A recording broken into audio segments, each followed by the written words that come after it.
गौआ के नरैया से उगले तरैया जी डगमग होले दुनो चांद सूरज जी डगमग होले दुनो चांद सूरज जी डगमग होले दुनो ओ हवा से घोड़ा दौड़ावला दुलहे जी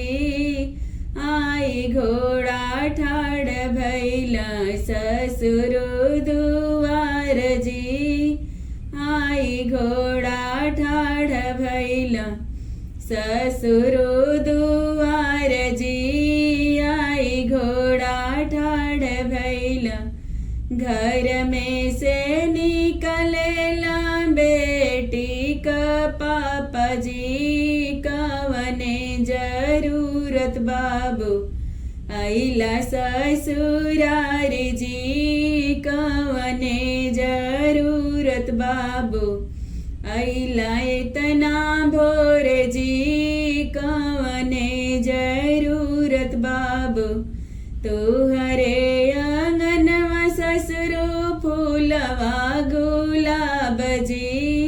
फूलवा लोढ़न के ससुरो अइले इतना भोर जी फूलवा लोढ़न के ससुरो अइले इतना भोर जी फूलवा लोढ़न के ससुरो लोढ़िला तू लोढ़िला बाबू डाली जनियो नहीं हजी बहिन त मोरी बेटी लड़ी का नादान जी बहिन त मोरी बेटी लड़ी का नादान जी बहिन त मोरी बेटी गौआ के नरैया से उगले तरैया जी डगमग होले दोनों चांद सूरज जी डगमग होले दोनों चांद सूरज जी डगमग होले दोनों ओ हवा से घोड़ा दौड़ावला दुलहे जी आई घोड़ा ठाड़ भैला ससुरो दुआर जी आई घोड़ा ठाड़ भैला साले दुआर जी आई घोड़ा ठाड़ भैला घर में से निकले बेटी की भैया जी कवने जरूर जी जाइला इतना भोर जी कवने जरूर जी जा अइला इतना भोर जी कवने जरूर जी जा तुहरे आंगन मसाले फूलवा गुलाब जी फूलवा लोढ़न के हम अइले इतना भोर जी फूलवा लोढ़न के हम अइले इतना भोर जी फूलवा लोढ़न के हम लोढ़िला तू लोढ़िला हो डाल जनियो नहीं हजी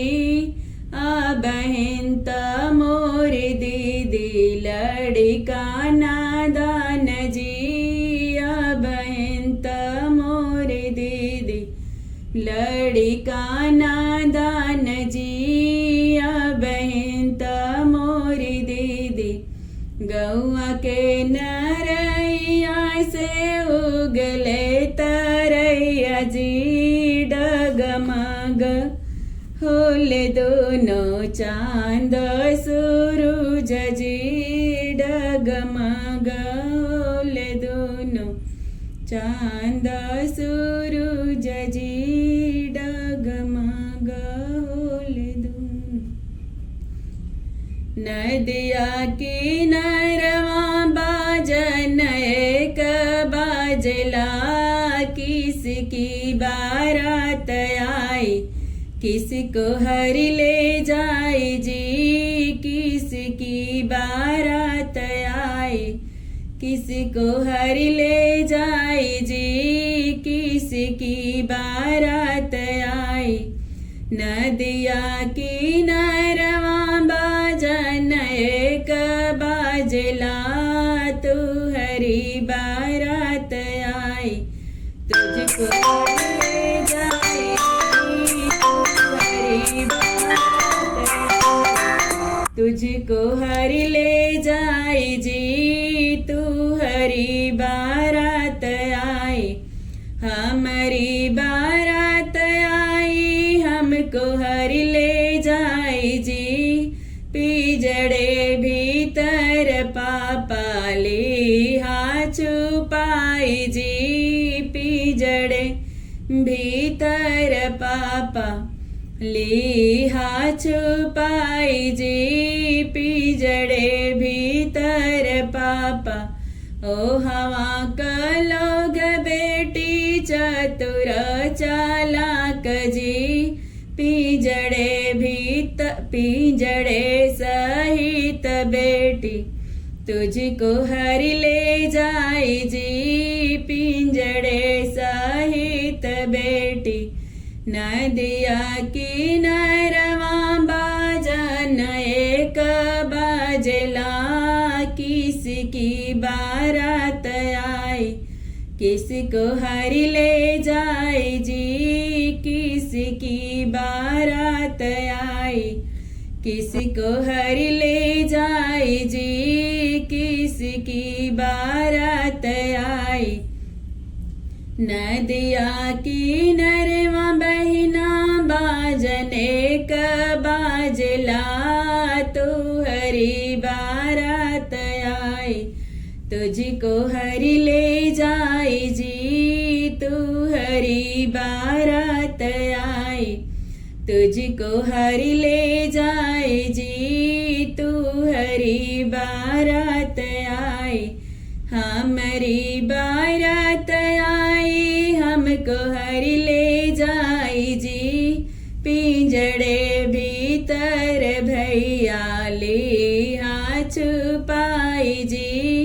पिंजड़े भीतर भैया ले हाथ छिपाई जी, पिंजड़े भीतर भैया। ओ हवा का लोग दीदी चतुर चालाक जी, पिंजड़े सहित ले हैं तू के उठाई जी, पिंजड़े सहित ले हैं तुझको उठाई जी, पिंजड़े सहित ले हैं।